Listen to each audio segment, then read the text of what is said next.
नमस्कार दोस्तों, इंडिया एक ऐसा देश जहां आज 65% ऑफ द यूथ बेरोजगार है। The ILO says about 65% of the youth in India are jobless. 65%. How did this happen? जिसमें मेजोरिटी ऑफ द लोग ग्रेजुएट्स हैं। जब आपने तैयारी शुरू करी आप कितने साल के थे? सर उस समय हम 18 साल के थे और अभी हम 30 साल के हो गए। 30 साल के। आज के समय एक एवरेज स्टूडेंट लाखों करोड़ों रुपए लगाकर असाइनमेंट्स पूरा करता है। 75% अटेंडेंस मेंटेन करके, बुक्स को मेमोराइज करके कई सेमेस्टर्स ईयरली एग्जाम देता है, इस उम्मीद में कि उनके पास भी फ्यूचर में एक अच्छा सा जॉब होगा, एक लग्जरियस घर होगा, एक अच्छी कार होगी और खूब सारा पैसा होगा जिससे अनलिमिटेड फ्रीडम मिलेगी। बट रियलिटी इससे कम्प्लीटली डिफरेंट है। उनकी डिग्री की कोई वैल्यू नहीं है। राजस्थान की सरकार ने बताया कि 2023 में उनके पास करीब 18.5 लाख रजिस्टर्ड बेरोजगार लोग थे, जिनमें से 14.5 लाख तो ग्रेजुएट्स थे। तो क्लियरली हमें बता रहे हैं कि एक डिग्री के बाद इतना फायदा नहीं हो रहा लोगों को। अब जब फाइनली इतना कुछ करके आपके पास एक ग्रेजुएशन की डिग्री होती है तो पता चलता है कि उस डिग्री के बेस पे तो जॉब ही अवेलेबल नहीं है। पिछले 12 सालों में आपने अपनी जिंदगी में क्या किया है? जिंदगी में सर पढ़ते गया, डिग्री लेते गया। मैंने 3 सब्जेक्ट में पोस्ट ग्रेजुएट किया, बीएड किया, सीटेट क्वालिफाइड है, नेट क्वालिफाइड है सर। प्राइवेट में भी तो हम लोग को नौकरी नहीं मिल रही है। प्राइवेट में स्किल डेवलपमेंट के थ्रू 10,000 12,000 की नौकरी मिल रही है सर।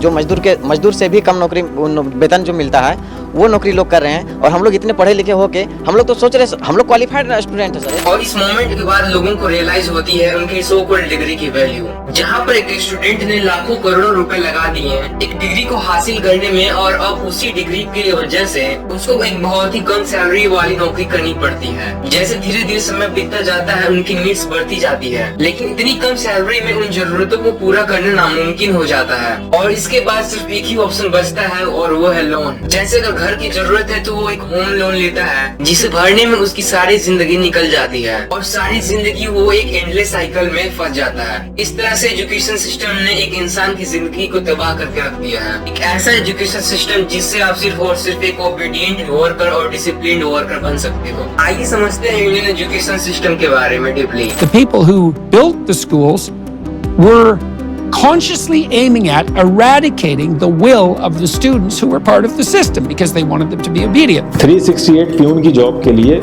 1.5 लाख ग्रेजुएट और 24,968 पोस्ट ग्रेजुएट ने अप्लाई किया। सरकारी जॉब एक ऐसी जॉब है कि वो आदमी के मरते दम तक साथ देती है। इसीलिए हर आदमी सोचता है चाहे चपरासी की मिल जाए लेकिन सरकारी नहीं।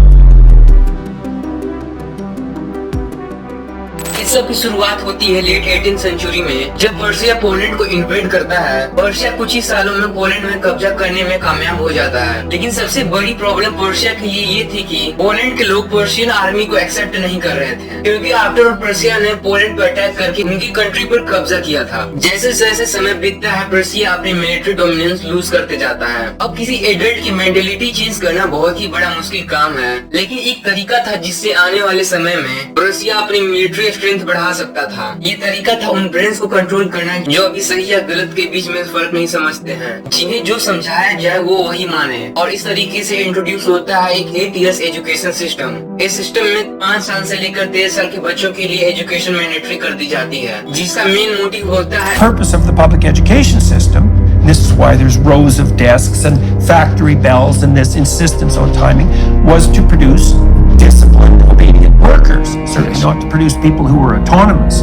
आने वाले समय में इन बच्चों को ट्रांसफॉर्म करना जो अपने सुपीरियर की बातों को ओबीडिएंटली सुने और उसे फॉलो करें, और उतना ही करें जितना कि उनसे कहा जाए, बिना कोई सवाल पूछे। 8 सालों में उन्हें इतना ही पढ़ाया जाता है जितना कि वो अपने सुपीरियर के ऑर्डर्स को फॉलो कर पाए, ना कि इतना कि वो खुद के बारे में सोचें और वो अपने लिए डिसीजन लें कि क्या सही है और क्या गलत। ये एजुकेशन सिस्टम इतना इफेक्टिव था कि जितना उन्होंने सोचा था उन्हें उससे भी ज्यादा अच्छा रिजल्ट मिला। और इस तरीके से पर्शिया को ऐसा एजुकेशन सिस्टम मिल चुका था जो कि लाखों बच्चों को इन्फ्लुएंस करने में कैपेबल था। जल्दी शुरुआत होती है इंडस्ट्रियल रिवॉल्यूशन की, और इंडस्ट्रियल रिवॉल्यूशन काफी तेजी से आगे बढ़ रहा था। बट एक प्रॉब्लम थी जो कि थी लेबर्स की कमी फैक्ट्रीज में। ऐसा इसलिए हुआ क्योंकि उस टाइम में लोग अपने छोटे छोटे काम करके वो पैसा कमाया करते थे, वो हाथों से चीजें बनाकर वो बेचा करते थे। ऐसे में लोगों से फैक्ट्रीज में काम करवाना मुश्किल था। रशियन एजुकेशन सिस्टम को वर्कर्स प्रोड्यूस करने करने के लिए जाना जाता था और इसी से इन्फ्लुएंस होकर बाकी कंट्रीज अपने तरीके से अपने एजुकेशन सिस्टम्स को इंट्रोड्यूस करने लगे थे। वो अपने एजुकेशन सिस्टम को एस्टेब्लिश करने लगे थे और इस बार इस एजुकेशन सिस्टम का रियल पर्पस था लोगों में क्रिएटिविटी को किल करना और उन्हें लगना कि सिर्फ पैसा कमाने का एक ही जरिया है, जो कि है फैक्ट्रीज में वर्कर का काम करना। और एक बार फिर से ये सिस्टम अच्छे से काम करता है। जो लोग अभी तक अपनी क्रिएटिविटी का इस्तेमाल करके पैसा कमा रहे थे,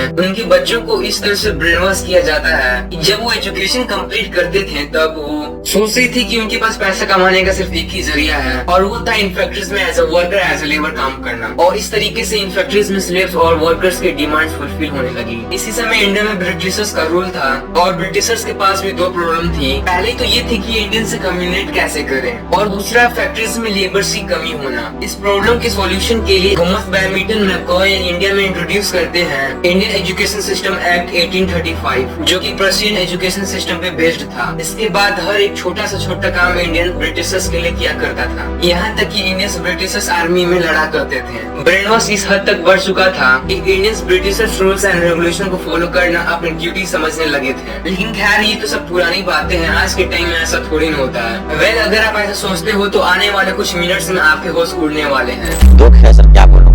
मैं अपने दुख और पीड़ा को किसी पास सामना नहीं कर सकता हूँ सर। बहुत संघर्ष से पढ़ा, ट्यूशन पढ़ा के मैं 2012 से ट्यूशन पढ़ा के अभी तक मैं पढ़ाई किया हूँ और मैं कुछ भी हासिल नहीं कर पाया। उल्टा हमारे पर एफआईआर हो गया। मैंने अपनी मांग को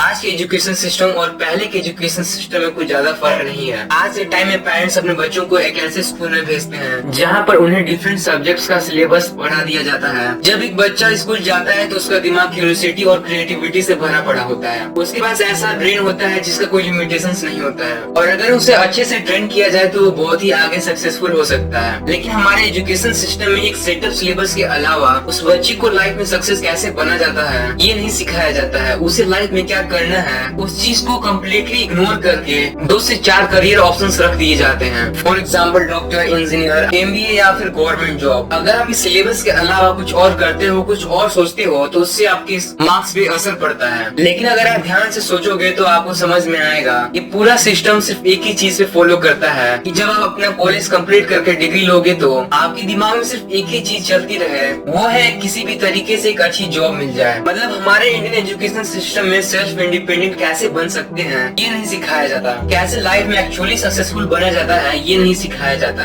हमारे एजुकेशन सिस्टम में सिर्फ और सिर्फ मेमोराइजेशन पे फोकस किया जाता है, यानी जो बच्चा ज्यादा रट पाएगा वो ज्यादा स्कोर करेगा। और इसी वजह से आज हमारे इंडिया में मेजोरिटी ऑफ द लोग ग्रेजुएट्स अनएम्प्लॉयड हैं या फिर जॉब करने के लिए रिक्वायर्ड स्किल्स ही नहीं है, जिसकी वजह से उन्हें जॉब नहीं मिल पाता है। राजस्थान की सरकार ने बताया कि 2023 में उनके पास करीब 18.5 लाख रजिस्टर्ड बेरोजगार लोग थे, जिनमें से 14.5 लाख तो ग्रेजुएट्स थे, जो क्लियरली हमें बता रहे हैं कि एक डिग्री के बाद इतना फायदा नहीं हुआ लोगों को। अब 12 साल के सिस्टम में रहकर एक बच्चे की क्वेश्चन करने की कैपेबिलिटी खत्म हो जाती है। इंडिया में इंजीनियरिंग करने के लिए लोग लाखों करोड़ों रुपए लगा देते हैं इस उम्मीद में कि उन्हें एक फ्यूचर में अच्छी जॉब मिलेगी, उन्हें एक अच्छी लाइफ मिलेगी। लेकिन जब जॉब प्लेसमेंट की बात होती है तो ये होता है। The news coming out of the IITs is worrying. In the Bombay campus, 36% students are yet to be placed. We are talking about the best engineering college in India.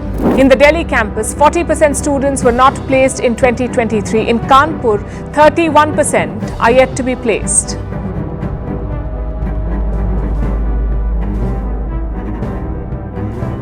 अब हमें ऐसे कॉलेज ग्रेजुएट्स की जरूरत नहीं है जिसका and गोल सिर्फ एक जॉब करना हो। अब टाइम बहुत ही बदल चुका है। आज के टाइम में हमें सेल्फ एक्सप्लोर करना होगा। एज अ करियर हमें क्या चूज करना है, हमें डिफरेंट करियर ऑप्शंस को एक्सप्लोर करना चाहिए कि एज अ करियर हमें क्या चूज करना है। जो पैसा और समय हम आज कॉलेजेस को देते हैं एक डिग्री को लेने के लिए, अब उनसे कई गुना ज्यादा बेहतर नॉलेज एंड स्किल्स आज के टाइम में आप कम फीस में ले सकते हो। ऐसे लोगों से सीख सकते हो जो उस काम में ऑलरेडी सक्सेसफुल है, ना कि उन लोगों से जिनके पास सिर्फ एक थ्योरेटिकल नॉलेज है। यहाँ पर हमें डिफरेंट प्रोग्राम्स और डिफरेंट इनिशिएटिव्स को प्रमोट करने की जरूरत है। ऐसे इनिशिएटिव्स जो एक्चुअल में लोगों की मदद कर सकते हैं। जैसे कि एक famous Indian YouTuber Dhruv Rathee ने अपने चैनल पर एक सीरीज स्टार्ट की थी जॉब्स जरा हटके, जिसमें वो डिफरेंट लोकेशंस में जाकर डिफरेंट जॉब्स को एक्सप्लोर किया करते थे। लेकिन इस सीरीज के सिर्फ 2 ही एपिसोड्स आए क्योंकि ये ज्यादा चला नहीं, क्योंकि अपरेंटली लोगों ने कम देखा। ऐसी काफी सारी डॉक्यूमेंट्रीज और स्टोरी शूट की जाती है जो एक आदमी को काफी हेल्प कर सकती है डिफरेंट करियर करियर ऑप्शंस को चूज करने में। अगर आप पेरेंट हो तो अपने बच्चों को स्कूल जरूर भेजें, लेकिन उनके कैपेबिलिटीज और पोटेंशियल को एक कॉलेज या फिर स्कूल तक ही लिमिटेड ना रखें। उन्हें बताइए कि इस दुनिया में काम करने के लिए भी कई सारी अपॉर्चुनिटीज और जॉब्स हैं। सिर्फ मैथ्स, केमिस्ट्री और हिस्ट्री के अलावा भी कुछ और है वर्ल्ड में। उसे चीजों को एक्सप्लोर करने के लिए मोटिवेट कीजिए। वहीं दूसरी और स्कूल्स और कॉलेज को समझना होगा कि वो कैसे क्रिएटिविटी और स्टिमुलेट कर सकते हैं, कैसे करियर काउंसलिंग को एक स्कूल का हिस्सा बना सकते हैं। स्टूडेंट्स को डिफरेंट करियर ऑप्शंस बताकर उसे कैसे हासिल किया जाए वो बता सकते हैं। स्कूल और कॉलेजेस को सेमिनार करवाने चाहिए जिसके अंदर वो ऐसे लोगों को बुलाएं जो एक्चुअली में उस फील्ड में वो सक्सेसफुल हो। इस तरीके से इस एजुकेशन सिस्टम को चेंज कर एक ऐसे सिस्टम में कन्वर्ट किया जा सकता है जो लोगों को सही में काम आ सके। उम्मीद है कि आपको इस वीडियो से काफी इन्फॉर्मेशन मिली होगी। अगर आपको ये वीडियो पसंद आया होगा तो इस चैनल को सब्सक्राइब कीजिए एंड वीडियो को लाइक कीजिए। मिलते हैं ऐसे और नेक्स्ट वीडियोस के साथ।